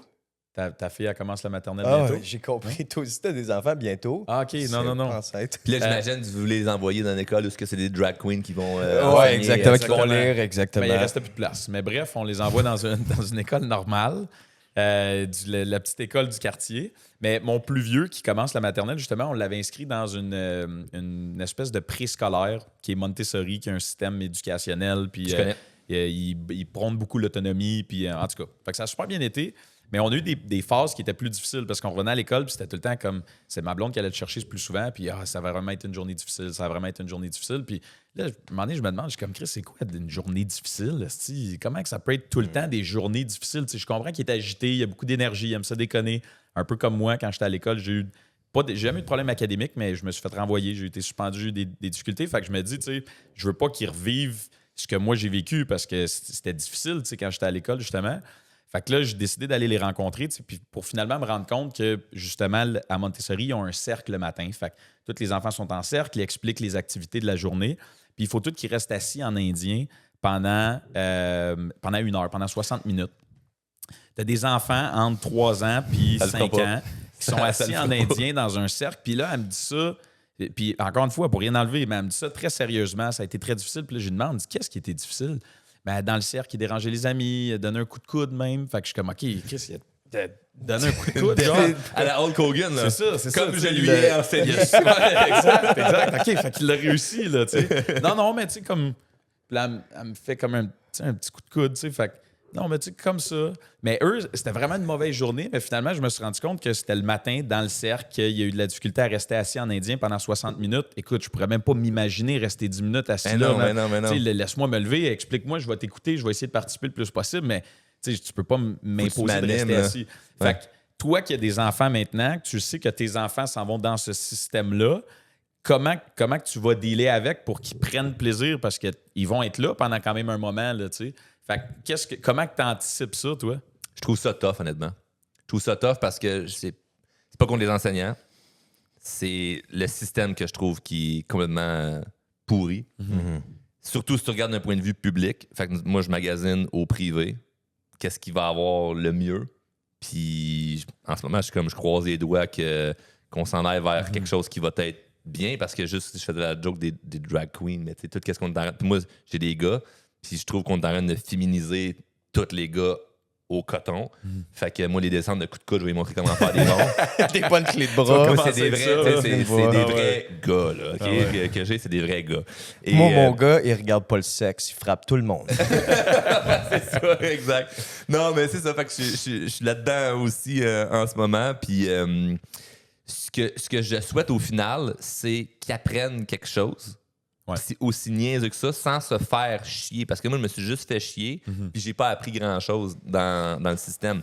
Et je sais que ce que je veux dire s'adresse à vraiment, vraiment très, très, très peu de gens, mais je suis même en train de regarder comment tu peux faire pour faire comme ta propre école. Là. Tu t'en as là, du monde aux États-Unis là, qui, évidemment, c'est des gens à succès qui font. Moi, pas les enfants à l'école. Là. C'est comme, hey, ils sont 3-4 chums ensemble, Imaginez, les gars, on est comme nous trois, on fait bon, on va engager un enseignant, puis on va. OK, qu'est-ce qu'il faut qu'ils apprennent absolument qui est important que tu vois déjà à l'école? Parfait, on met ça. Maintenant, quoi d'autre? Peuvent-ils apprendre comment s'exprimer bien en public? Peuvent-ils apprendre comment négocier? Peuvent-ils apprendre comment être à l'aise avec les autres? Pas arrêter d'avoir peur des gens, pas aller dans des situations dangereuses, mais est-ce qu'on peut. Toutes ces choses-là que tu sais que ça va pas être bon pour ta vie, on peut-tu nous autres engager quelqu'un, puis on fait nos affaires ensemble? Ben, je sais que dire ça publiquement, ça n'a aucun bon sens. Là. C'est comme, ben non, il faut suivre le rang de tout. Moi, je le sais pas. Fait qu'en ce moment, j'étais un peu dans. Depuis tantôt, là, tout ce que j'ai dit, je suis très lucide, très clair dans où ce que je m'en vais avec tout ce que j'ai dit. Mais ça, c'est le bout en ce moment que je suis en train d'expérimenter. Je reste quand même positif parce que je me dis, je vais finir par trouver une solution. Mais je suis incapable de me dire, moyen que faire comme tout le monde. Ouais. On va voir comment ça va. Il faut que je réfléchisse puis que je vois comme un peu plus loin comment je peux faire pour aligner ça le mieux possible. Parce qu'après ça, le but, c'est que ces enfants-là soient épanouis, soient heureux. Mais si je peux leur donner les outils en partant, les meilleurs outils pour eux, puis être pas dans une illusion que même si t'es le parent, là, puis tu donnes des outils, mais pendant 6 à 7 heures par jour, ils se font brainwasher sur autre chose. C'est tough comme parent de revenir. Puis aujourd'hui, là, surtout au Canada, là, il y en a eu des lois qui ont été votées là, que si tu n'es pas comme. Tu marches drette, ben, tes enfants vont te les enlever. Là. C'est fucké, pareil. Fait que tu sais, moi, je suis pas paranoïaque par rapport à ça, mais je fais attention parce que je vois les choses aller, puis je veux pas juste marcher comme un mouton en faisant comme ben non, tout va bien, ça va bien aller. C'est comme non. Je suis positif par rapport à mes compétences, par rapport à ma lucidité, mais je veux sortir le plus de solutions possible. Fait que je suis pas encore rendu à l'idée de partir en école, mais j'ai beaucoup d'amis qui calissent le camp en ce moment du Québec et du Canada, qui sont vivre à l'étranger pour plein de raisons. Puis c'est ça qu'ils s'en vont faire. L'éducation, ça entre autres pour l'éducation des enfants. J'ai mes amis en Floride, ils me disaient hey, c'est malade, mes enfants, chaque jour, ils ont du yoga. C'est comme tu verras pas ça ici au Québec. Il y en a un autre, l'école où mes enfants vont aller aux Bahamas, ils enseignent telle affaire que tu fais comme pourquoi ici, ils n'enseignent pas ça, tu sais? Mais évidemment, on fait partie d'une classe privilégiée qui ont la chance de pouvoir faire ça. Fait que de là, ça revient à l'idée initiale de si tu te développes personnellement comme personne, tu deviens meilleur, tu fais plus d'argent, tu as des opportunités puis tout ça, mais ça te donne peut-être l'opportunité de pouvoir aider aussi tes enfants. Fait que c'est un ensemble, c'est vraiment un ensemble. Ouais. C'est ça, tu es plus en contrôle de tout en bout de ligne, les décisions que tu prends par la suite. Si tu es plus aisé financièrement, l'argent n'achète pas le bonheur, mais ça te donne plus d'opportunités, plus de contrôle. On vit dans un monde qui est capitaliste. Fait que, en bout de ligne, l'argent n'achète pas le monde, mais ça achète bien des affaires. Ça simplifie certaines affaires. Ben, exactement. Ça peut aider à simplifier des choses. Fait que j'ai pas encore tout assemblé de casse-tête de tout ça, mais m'a fini par l'avoir. Dis-nous-les quand tu le trouves. Les formulaires d'inscription sont disponibles. Une fois que je vois la solution, les boys, je vais vous appeler, mais ça va coûter cher. Ah ouais, c'est correct, c'est un investissement. Il n'y a pas de stress. J'embarque. Si on met le sujet de l'école de côté, bon, tu parlais que toi, tu as quitté l'école. Après ça, tu as parti ta compagnie en machine distributrice. Ouais. Tes premières expériences d'entrepreneur, toi, tu lâches l'école pour être entrepreneur. Je sais pas c'est quoi ton mindset à ce moment-là. Oui, tu en veux beaucoup, mais t'es-tu overconfident puis ça te nuit un peu? Tu penses-tu que ça va marcher, c'est sûr? Puis c'est quoi ton mindset un peu? Puis comment tu traites, mettons, ta première opportunité de business? Ben en fait, ma compagnie de machines, ça a été un échec, mais le struggle, c'est que j'avais 17 ans, mes machines étaient dans des bars. Fait que, moi, c'est ce que je raconte comme... Tu peux pas les remplir, fait qu'ils sont restés vides? Non, j'ai réussi à rentrer. Mais c'est... je vendais j'ai des machines à gomme, des machines à chocolat, des machines à condom. Fait que ce que je raconte, c'est souvent que je dis, j'avais pas l'âge de rentrer dans les bars, j'étais encore puceau, j'allais collecter l'argent de mes capotes dans des bars. C'est quand même weird. C'est quand même cool, pareil. C'est quand même très cool. Ouais. Ton grand-père t'a aidé, je pense, à partir de la première business. Quand j'ai vu cette opportunité-là, cette merveilleuse opportunité. Comment tu as pitché? C'est ça, je veux savoir. Moi, c'est le pitch pour que t'embarques ton grand-père. C'est la première fois que je demandais de l'argent à quelqu'un. Ça n'était jamais arrivé. Mes parents m'avaient jamais prêté d'argent non plus à ce moment-là. Personne m'avait aidé financièrement. J'ai vu cette run-là à vendre sur l'EPAC. Puis j'ai été voir mon grand-père chez lui. J'y ai expliqué ça allait être quoi. Puis je pense qu'au final, lui, c'était même pas tant... Il n'a pas analysé l'idée, mais c'était plus... je vais te donner un coup de main, mais c'était pas je te donne l'argent, je te le prête. Puis c'était 5000 $, puis j'y ai tout remboursé au fil du temps. Puis je suis content, puis je suis vraiment content d'y avoir demandé parce que ce que ça l'a fait, c'est que ça m'a rapproché aussi de lui. Parce que c'était la seule personne qui y croyait un peu. C'est un entrepreneur? Il avait déjà eu un garage. Okay. Il avait déjà eu un garage. Puis c'était quelqu'un qui avait des sous, mais il était pas riche. Mais son argent, c'était de l'argent travaillé. C'était du vieux gagné, comme on dit. Il avait son vieux gagné, puis il fallait pas c'était pas quelqu'un qui risquait.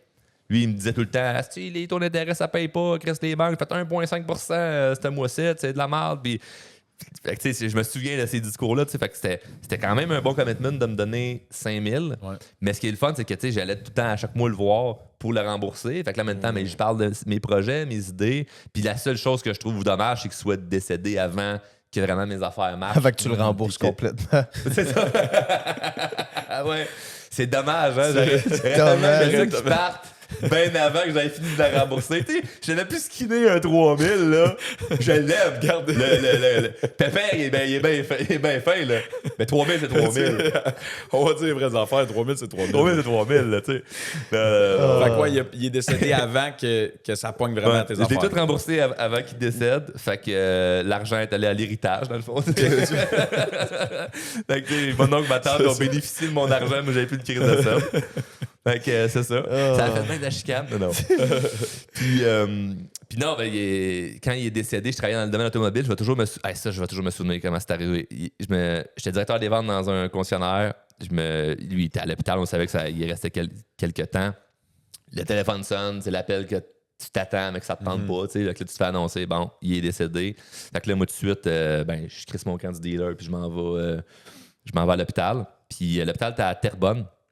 Moi, je travaillais à Saint-Jean-sur-Richelieu. Et là, bien évidemment, le soir, je vais pas aller me reclaquer de Terrebonne à Saint-Jean, du trafic pour retourner au garage. C'est quoi? Si mon grand-père vient de mourir, je me torche bien de tout ce qui se passe là-bas dans ce moment. Quand tu perds quelqu'un, c'est là que c'est comme. Il y a quelque chose dans cette journée-là qui fait que tu vois pas tout autour de toi. Là. Tu penses juste à une affaire. Ouais. Et là, je suis là-bas le soir, en fin de journée, je m'en vais chez mon cousin. On est sur le patio, on prend une bière, on parle de notre grand-père, puis qu'on a de la peine, puis que, dans le fond, on l'a aimé, tu sais. C'est un moment émouvant. Puis le téléphone sonne, puis c'est mon boss du garage qui appelle. C'est ouais, Charles, quand est-ce que tu t'en reviens? Pardon, de quoi quand je m'en reviens? Puis il savait pourquoi tu étais parti. Là. Ouais. Il dit, c'est toi qui fermes le garage à soir. Parce que, tu sais, dans le temps, c'était mon partner qui fermait le garage à 9h. Là, c'était ma soirée. Personne qui s'est levé à la main pour faire, je vais remplacer Charles. Puis même pas lui, tu sais. Puis il dit, ouais, mais c'est toi qui ferme. Je dis, OK, mais il n'y a pas quelqu'un qui peut le faire. Non. Puis c'était vraiment comme. C'est comme s'il ne comprenait pas l'idée que je reste là-bas avec ma famille. Fait que je suis retourné. Puis il est venu me voir rester dans le bureau. Puis c'est pas une mauvaise personne. Ça reste la personne qui m'avait promu le directeur. Fait que j'ai plus de reconnaissance pour lui que de la haine. En fait, j'ai zéro haine. J'ai juste de la reconnaissance parce que ce qu'il me dit me marquait. Mais des fois, les gens peuvent te dire des choses qui font aucun sens. Ça va te marquer positivement parce que toi, tu changes la perspective là-dedans. Il m'a dit, tu sais, Charles, il a essayé de me faire un pep talk sur le fait que, dans le fond, perdre quelqu'un, c'est pas si grave que ça. Lui, quand il avait perdu son père, il avait une grosse journée au boulot, puis il était pas allé le voir à l'hôpital, puis il avait travaillé, puis c'était bien correct comme ça. Puis là, je l'écoutais, j'ai fait comme, pas de trouble, j'ai fermé le garage, j'ai dit, moi, c'est terminé, tabarnak. Mes projets, je vais les exploser. L'argent, je vais en faire en esti. Puis si mon grand-père me voit de là-haut, un jour, il va faire comme Chris. L'avais-tu à être millionnaire avant 28 ans? Un calice, tu l'as fait, puis je suis fier de toi, tu sais. Fait que son pep talk, c'était de la merde, mais ça t'a motivé parce que tu l'as compris d'une autre façon. Oui, parce que si son pep talk est de la merde, puis lui, c'est mon supérieur, puis que je m'inspire de lui dans comment il est comme personne, dans qu'est-ce qu'il fait, qu'est-ce que je vais devenir comme lui. Fait que moi, j'ai été plus inspiré par du monde que j'avais pas envie de devenir que des gens qui, je me dis, oh, wow, ça. Souvent, on recherche la personne qui, je veux être comme lui. Ouais, mais il y a peut-être des sphères de vie que t'aimes moins de cette personne-là. Fait que si tu fais juste essayer de copier qu'une personne, c'est pas nécessairement bon pour l'ensemble de ta vie. Mais quelqu'un que t'as pas envie de devenir, c'est puissant, ça, comme énergie. Parce que t'es complètement à l'opposé de ça. Fait que moi, c'était comme la façon de penser, oublie ça, je pète ça au vidange, puis je m'en vais complètement dans le champ gauche. Puis le champ gauche a été payant, tu sais. Wow. Fait que ça a été un moment quand même important dans ma vie. Et aussi, ça a été important en tant qu'aujourd'hui employeur. Parce que si quelqu'un m'annonce quelque chose, hier, j'ai une de mes assistantes qui me dit qu'elle est enceinte. Waouh, bonne nouvelle, je suis super content, puis tout ça. Mais c'est toi qui ferme à soir. C'est quand ton prochain rendez-vous à l'hôpital pour l'échographie? Ouais, c'est ça, on a une réunion, faudrait que tu.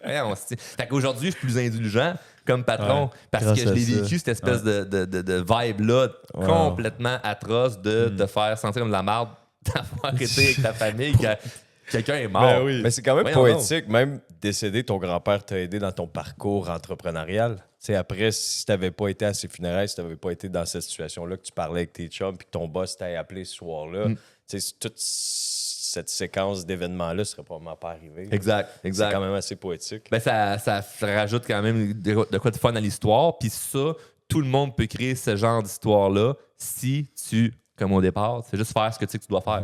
Tu sais, je vois l'opportunité de la compagnie de machines. Ça n'a pas été ce qui a été payant. Là. Tu sais, c'est pas ça qui m'a aidé dans mon cheminement entrepreneurial. Mais ça fait partie du chemin. Puis aujourd'hui, c'est une belle histoire. Pourquoi? Parce qu'il est arrivé des embûches, parce que j'ai eu le courage de prendre l'action, toutes ces choses-là. Fait que c'est ça la différence entre quelqu'un qui mène une vie très monotone où c'est comme il y a des hauts, des bas, mais c'est pas des grands hauts, des grands bas. C'est juste comme des petits hauts, des petits bas de la vie t'envoie des défis, comme tout le monde, puis ça reste comme ça. Tu joues plus la game, là. T'es pas dans le game. Mais moi, ce que je sais, c'est qu'un moment donné, asti, on va mourir.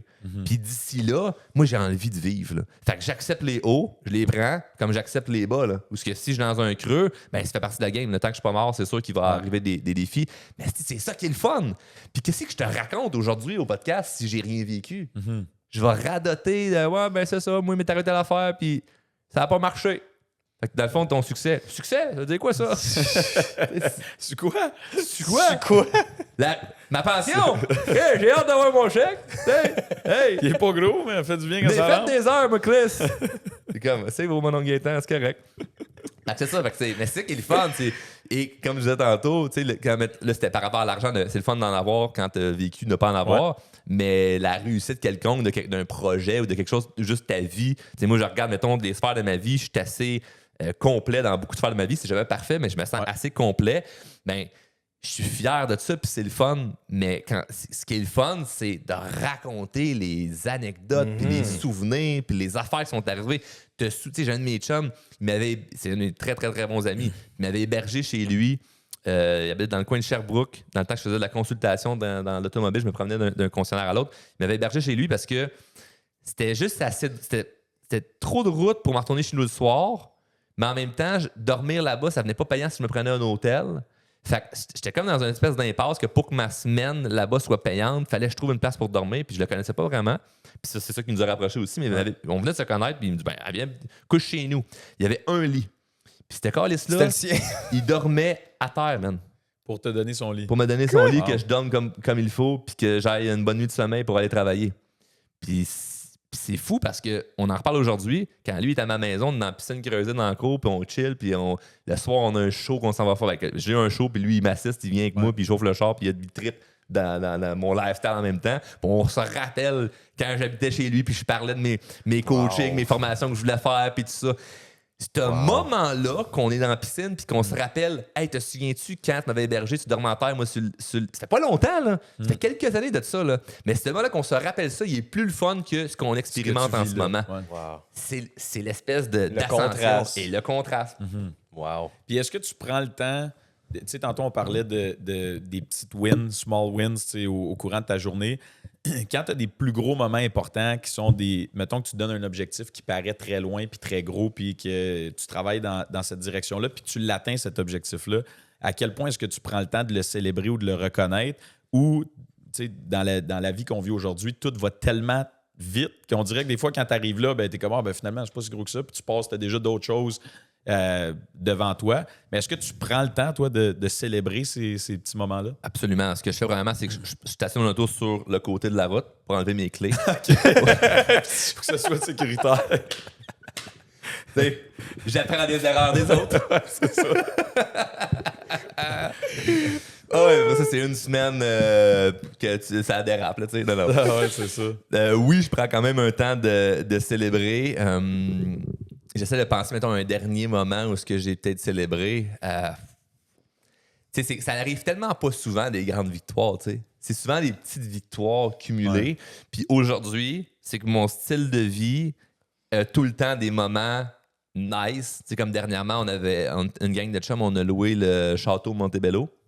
Ben, pas tout au complet, si, mais on a réservé pour un groupe, on était 60-70 personnes. On a loué Quand des même. salles, puis tout ça, terrasse extérieure. Il y a des gens, un groupe, des gens dans notre groupe d'amis qui ont un gros cruiser, un gros bateau là-bas qu'on pouvait avoir accès pour se promener en bateau. Ok. Bref, un esti de week-end de pété.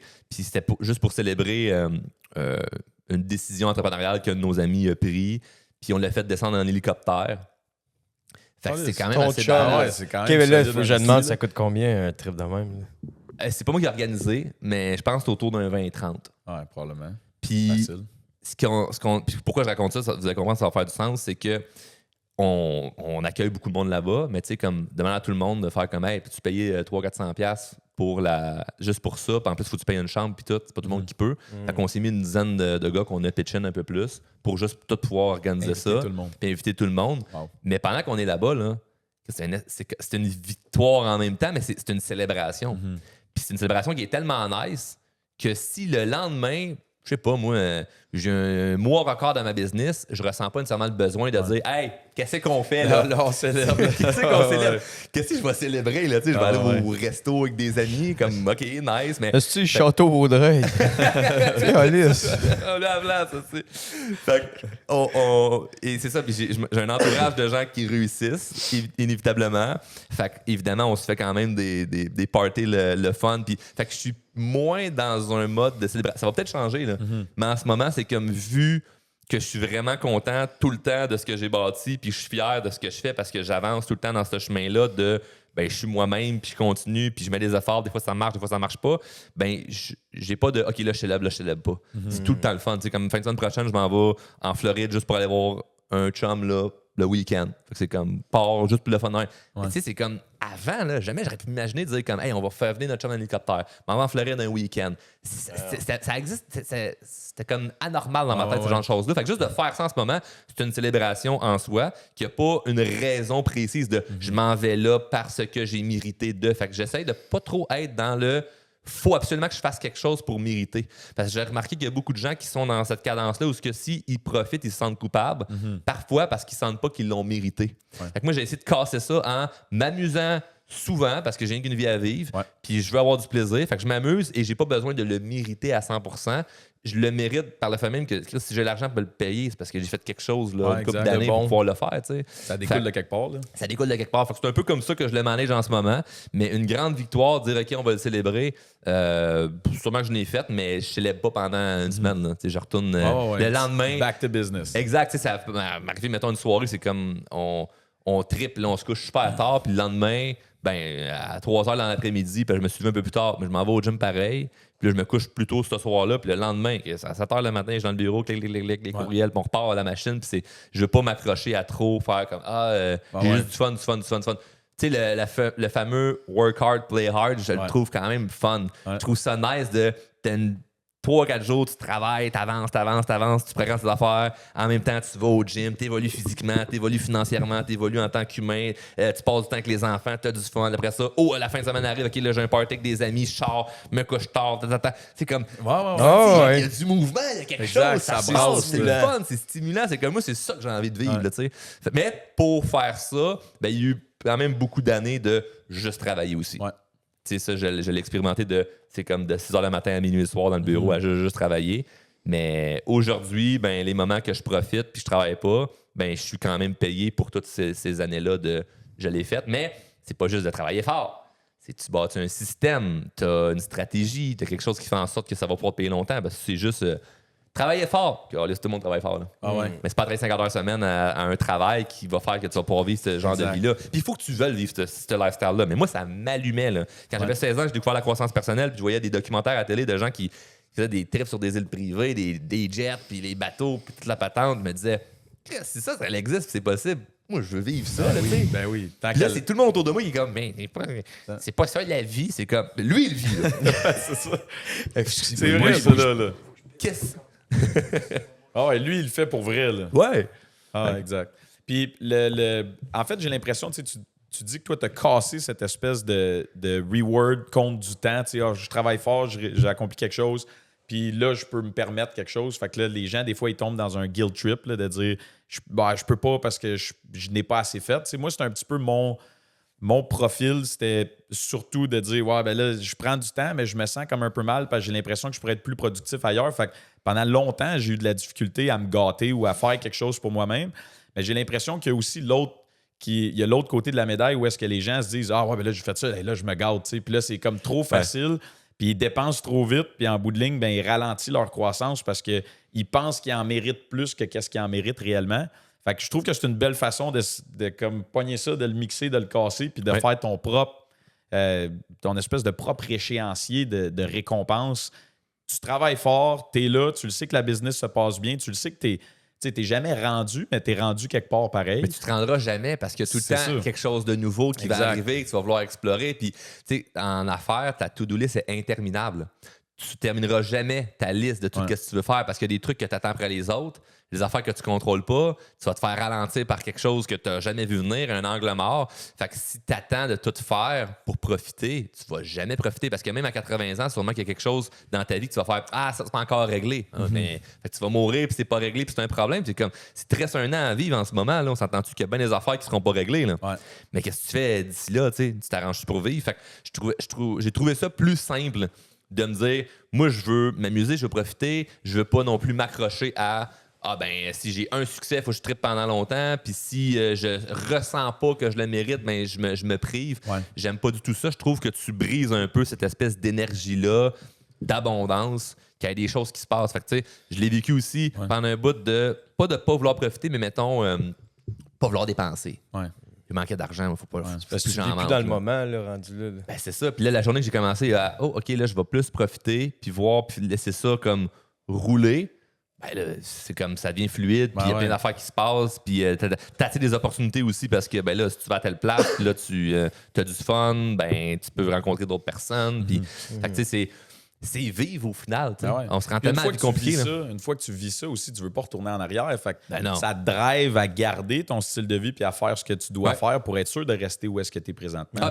Le retour en arrière, il est comme pas possible. Puis tu apprends à vivre avec ce nouveau style de vie-là, puis c'est normal. Puis je vois des gens critiquer souvent les personnes qui ont du succès, que mais ils veulent. On a critiqué beaucoup les gens à succès, mettons, comme s'il manquait d'humilité ou t'es moins un, mais c'est quand tu commences à te payer des affaires puis t'as du fun, ben ça devient ton standard dans ta vie, tu sais. Fait que autant niaiseux que l'autre fois, je t'en char avec ma blonde, on s'en va souper d'une place, puis là, je fais je lui fais en joke. Puis c'est pas une diva, là, ma blonde. Là, elle m'a connu, j'avais pas une nest scène. Là. Fait qu'elle profite des intérêts composés, des affaires. Mais là, c'est comme on arrive proche, puis je dis on va-tu se parquer là-bas? Je pense qu'il y a un parking à 8 $.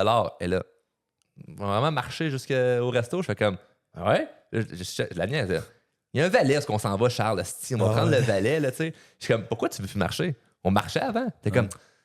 Elle dit, depuis qu'on prend des valets, ça me tente plus de me faire chier avec ça. Puis, c'est normal qu'à un moment donné, c'est correct, mais c'est correct aussi. Mais ça, tu racontes ça de même, tu dis comme, il se prend pour un autre. Il pète plus haut que le trou. Mais tu sais, parce que cette marche-là, c'était parce que tu n'avais pas le choix. Si tu te payes une marche, parce que justement, ça te tente de marcher, t'es bien. Exact. Mais il y a une différence entre marcher chez nous, puis je marche beaucoup dans la vie, mais marcher en écoutant un podcast, puis ou en étant au téléphone, versus avec ta chick, c'est que les talons hauts, clic, pendant 2 km pour sauver 40$.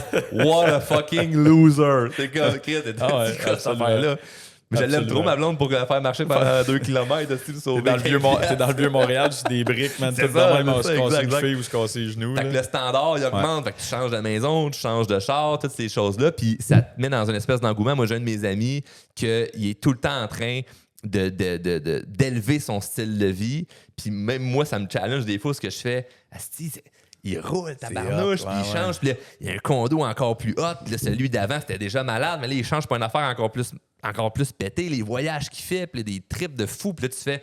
Asti que c'est cool. Puis là, quand tu compares, mettons, nos business, c'est comme, Chris, il roule pas tant plus que moi. Fait que c'est pas une comparaison monétaire de j'ai pas les moyens. Maintenant, c'est comme, il n'y a plus de cette comparaison-là. C'est comme, on peut tout. Mais c'est toi qui te freines toi-même à... Je peux-tu faire ça? J'ai-tu le droit? J'ai-tu accès à ça? On se met beaucoup le pied sur le frein par rapport à ça et aussi par rapport à notre environnement où si t'as des gens autour de toi qui vivent dans un style de vie plus humble, ben tu te sens des fois un peu différent. Fait que tu veux pas non plus les faire sentir inconfortables. Fait qu'il y a tout ça qui se mêle ensemble. Fait que c'est pour ça qu'au final, je veux pas dire je célèbre pas. Ouais. Je veux vivre une vie qui me plaît, j'ai du plaisir, j'ai du fun, puis en même temps, travailler fort sur mes affaires pour pouvoir continuer à vivre ce style de vie-là. Puis cette espèce de mix-là ensemble, je trouve qu'il est le fun parce que si je faisais juste m'amuser, je perdrais du sens. Ouais. Si les gars, on se retrouve tous sur un yacht, on n'a plus rien à faire, OK, pendant peut-être un mois, on tripe en esti. Après 2-3 ans, tu n'as rien à accomplir en tant qu'homme, là. On n'a rien accompli, on s'entraîne pas, on fait pas plus d'argent parce que si le compte est plein, on n'a pas de mission, on chase pas quelque chose, on est tous malheureux, man. On finit par être malheureux. Mourir tranquillement. Pourtant, là. on a des stories Instagram incroyables. C'est ça. Mais on est tous malheureux. C'est fait, sûr. Fait que si tu veux t'accomplir, il y a quelque chose qu'il faut que tu bâtisses, que tu fasses. En effet. Charles, j'ai l'impression qu'on pourrait parler pendant des heures encore. Là. Ça nous donnerait en réalité du free coaching. Là. En plus, c'est un peu la raison pour qu'on t'a invité. Tout le monde fait ça. C'est ça que le monde, il se paye mes formations ou il se parle d'un podcast. Exact. Les caméras sont même pas allumées. Ah ouais, c'est ça. C'est bon. Dans l'optique de respecter ton temps, on en a déjà pris beaucoup, là, puis on a bossé un petit peu le temps qu'on s'était établi parce que c'est trop facile. Ah non, c'est correct. Mais rapidement, si on peut closer ça d'une bonne façon, qu'est-ce qui s'en vient pour Charles Côté, pour Drôlement Inspirant? De quelle façon? À quoi on doit s'attendre? Là? À quoi on doit s'attendre? Parce que je sais que tu as parlé, excuse-moi d'interrompre, tantôt tu as parlé de tes shows, podcasts en direct aussi. Ouais. Ça, c'est quand même assez. C'est très pas mal la prochaine étape logique de ton. Non, ça, c'est un amusement, ça. OK, ça, c'est juste pour ton vraiment plaisir. du plaisir. J'ai parti un podcast qui s'appelle Chaos Contrôlé avec Julien Aron. Lui, il y a le podcast Journal d'un entrepreneur. Et en fait, on a mixé nos deux univers ensemble, qui est croissance personnelle et entrepreneuriat. Puis ce qu'on fait, c'est qu'on fait un podcast devant public, fait qu'on loue des salles et on vend des billets, le monde y vient assister à ça. Dernière représentation, on avait à peu près 160 personnes. Puis c'est un vibe Mike Ward sous écoute, version entrepreneur, parce qu'on est sur scène avec un bar stool, nos chaises, des drinks. Wow. Puis on parle de sujets qui entourent la croissance personnelle et l'entrepreneuriat, mais il y a beaucoup de dérision puis d'humour à travers ça. Fait que là, je nourris un peu mon espèce de petit rêve de humoriste, ça répète le fun, tu sais. Moi, je suis partant. Y a-tu des régions dans le coin ou vous êtes on le où? fait à Montréal. À date. Montréal? Ouais. Moi, je suis partant. Je vous réserverai des billets VIP, les boys. Je vous invite, là. Ça agace là, ça a filmé. J'espère que tu l'as parti non, la si caméra. je C'était X-Boot, là. Imagine, On l'a eu! on part en disant Charles, t'es tombé authentique. Il finit en donnant des billets que finalement c'est un scam. Il nous ghost, il répond plus. La porte est là, je m'en calisse. Ouais, c'est ça, la porte est là, je m'en calisse. Ouais, ben tu sais, si je peux. $40, c'est 80. Il va falloir vous payer. On va les arrondir gars. 90. Je vais vous faire un rabais. Je vais vous donner mon code promo. Ouais, ce serait un petit 15% au moins. Là. Exact. Non, mais pour vrai, je vous invite. Puis c'est vraiment trippant. Fait que oui, il y a ça, mais ça, on le fait vraiment en mode le fun. Fait que je pense que c'est la première place que j'en parle parce qu'on s'est pas donné. On s'est pas. Pour tout ce qu'on fait, Julien et moi, on est vraiment très commit. Ça, on s'est pas commit. C'est comme. On en fait un à soir, il y a des billets. On n'a même pas encore diffusé aucun épisode complet. Là. On le sait pas trop. C'est comme, à date, c'est un show en live. Ouais. On enregistre. On va avoir des vidéos qu'on va mettre prochainement là-dessus sur des segments qui sont drôles. Est-ce qu'on va toutes les diffuser? On va-tu mettre ça sur un Patreon? On le sait pas. Okay. On en a rien à cirer. On fait ça parce qu'on a du fun. Fait que ça, c'est le truc comme tripant que je fais en ce moment, que c'est vraiment juste pour du plaisir. Puis sinon, au niveau drôlement inspirant, ben, on continue d'aider des gens dans la croissance personnelle. Puis là, ben, j'ai un comment je pourrais dire, en à côté de Drôlement Inspirant, parce que Drôlement Inspirant, ça a beaucoup été croissance personnelle, ben là, j'accompagne des gens plus au niveau entrepreneurial avec pour grossir leurs médias sociaux, leur audience, puis en fait, leur business au final. Ouais. Parce que je remarque, c'est qu'il y a beaucoup de coachs d'agences marketing qui vont, mettons, t'aider. Tu sais, j'avais reçu Ali et Nick, qui sont des bons amis à moi. Ben Nick, ce qu'il faisait avant, c'était aider des gens à avoir plus de followers sur Instagram. Okay, mais puis il est excellent, là. Mais ce que je vois des gens qui font ça, c'est que des fois, ils n'ont peut-être pas le regard en arrière de la business de service. Mais moi, la business de service, j'en ai une. Fait que je sais comment j'ai pu bâtir ça. Puis avec mon équipe, je suis capable d'aider d'autres personnes à aller chercher de l'ascension puis à aller scaler ça. Félicitations. C'est un autre truc. Fait que voilà. Ouais. Félicitations. Puis mettons qu'on veut closer ça. On a parlé de plein de choses inspirantes. Il y a eu je veux pas dire ça parce que ça dépend pour qui, pour quelle audience. Pour moi, personnellement, je vais parler pour moi personnellement, c'est l'épisode dans lequel j'ai eu le plus de pépites d'or que je le sais que tout de suite après ça, ben, ça a un impact direct puis ça bâtit du momentum vers où est-ce que je veux aller. Fait que merci infiniment pour ça. Contenu tangible. Exactement. Puis s'il y avait une dernière phrase ou un dernier petit mémo là, qu'on pouvait donner out there, peut-être une petite pépite de plus qu'on n'aurait pas parlé aujourd'hui que tu avais préparé là, dans ton petit calepin, là, ça serait quoi? Ben, comme Socrate disait, je m'en calisse, la porte est là. Let's go! Fucking right, mister. Merci de ton temps. Merci, Lou, man. Ça fut un réel plaisir.